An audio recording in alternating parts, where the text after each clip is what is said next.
జై భీమ్. అంబేద్కర్ ఆశయ సాధన సమితి స్వాగతం, సుస్వాగతం. డాక్టర్ బాబాసాహెబ్ అంబేద్కర్ గారి సతీమణి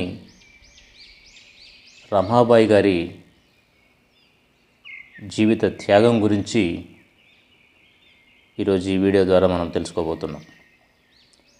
అంబేద్కర్ మనకి అన్నీ ఇచ్చాడు, జీవితాన్ని ఇచ్చాడు.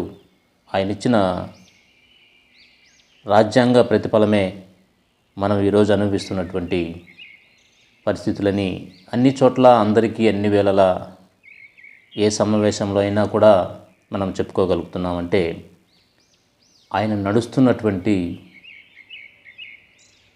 ముళ్ళదారిలో ముళ్ళు గుచ్చుకోకుండా తన సతీమణి అయినటువంటి రమాబాయి అంబేద్కర్ ఆ ముళ్ళపై చేతులొడ్డి చేతుల మీద నడిపించి రాజ్యాంగాన్ని రాసేటువంటి అవకాశాన్ని అందించినటువంటి రమాబాయి గారికి మనం ఘనమైన నివాళులు అర్పిస్తూ ప్రతిరోజు మనం స్మరించుకోవాల్సింది అంబేద్కర్ గారి యొక్క కుటుంబాన్ని స్మరించుకుంటూ రాజ్యాధికారం వైపు మనం అడుగులు వేయాలని చెప్పి మనస్ఫూర్తిగా కోరుకుంటూ ఈ వీడియోని పూర్తిగా చూసి నచ్చినట్లయితే లైక్ చేసి, షేర్ చేసి, సబ్స్క్రైబ్ చేసుకుంటారని కోరుకుంటూ, అంబేద్కర్ మనకు చదువు, గూడు, నీడ, స్వేచ్ఛగా బతికే జీవితం ఇచ్చారని అందరం చెప్పుకుంటాం. ఇవన్నీ మనకిచ్చిన ఆయన తన కుటుంబానికి మాత్రం ఏమిచ్చాడని ప్రశ్నించుకుంటే ఆయన భార్య రమాబాయి పోరాటం కనిపిస్తుంది.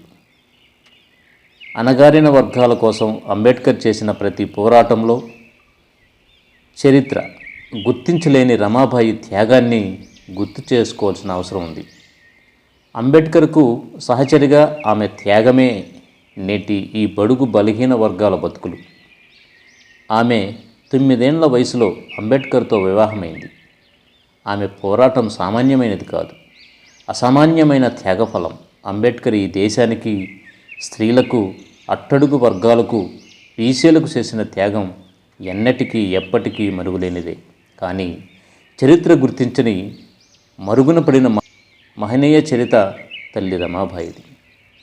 భర్త భవిష్యత్తు కోసం, జాతి భవితవ్యం కోసం వేగంగా పరుగులెడుతుంటే ఆ మార్గంలో కుటుంబ సమస్యలు అనే ముళ్ళు అంబేద్కర్కు గుచ్చుకోకుండా ఆ ముళ్ళుపై ఆమె చేతులు పెట్టి రక్తపు గాయాలతో ఆయనను ముందుకు సాగనంపింది. తన కడుపున పుట్టిన బిడ్డలు తన కళ్ళెదుటే ఒకరి తర్వాత ఒకరిగా ఆకలితోనూ సరైన వైద్యం అందక మరణిస్తున్నా ఆ కడుపు కోతను భరిస్తూ భర్తని ముందుకు నడిపిస్తూ పిడకలు అమ్మి పిల్లల ఆకలి తీరుస్తూ అంబేద్కర్ చదువు కోసం డబ్బులు పంపేది. అంబేద్కర్ చదువుల కోసం లండన్ వెళ్ళేటప్పుడు రమాబాయినే కుటుంబ అవసరాలు తీర్చారు. కుటుంబ జీవితంలో ఎన్ని కష్టాలు, నష్టాలు జరిగినా ఆమె ఏ రోజు చలించిపోలేదు, సమస్యలకు లొంగిపోలేదు. అంబేద్కర్ పొందిన ఎన్నో డిగ్రీలు రమాబాయి త్యాగానిరతికి ప్రతీకలు. భర్త అందరికీ దీపంలా వెలగడానికి ఆమె తన రక్తాన్ని చమురుగా మార్చింది. చివరకు రక్తహీనతతో 35 ఏళ్ల వయసులోనే మరణించింది. ఆమె చేసిన త్యాగం, పోరాటం ఎప్పటికీ మరువలేనిది. ఆమె త్యాగం విశ్వం ఉన్నంత వరకు చెరపలేని చరిత్ర. ఈ దేశం బంగారు భవితి కోసం సగానికి పైగా ఉన్న మహిళలు తమ దిశను తల్లి రమాబాయి వైపు చూసుకుంటే ఆ కుటుంబం సమాజానికి చిరుదివ్యలుగా వెలుగుతుంది. వారి ఆశయాలను సాధించడానికి వారు చూపిన మానసిక ధైర్యం అలవర్చుకుని అణగారిన వర్గాల కోసం ముందు నడవడమే మనం వారికి ఇచ్చే ఘనమైన నివాళి. ఇలాంటి త్యాగాలు చేసినటువంటి మహనీయుల యొక్క పుణ్య ఫలితమే మనం అనుభవిస్తున్నాం.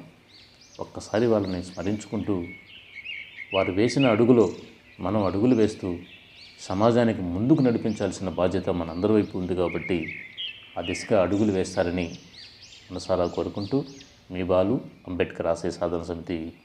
జై భీమ్. Bye bye.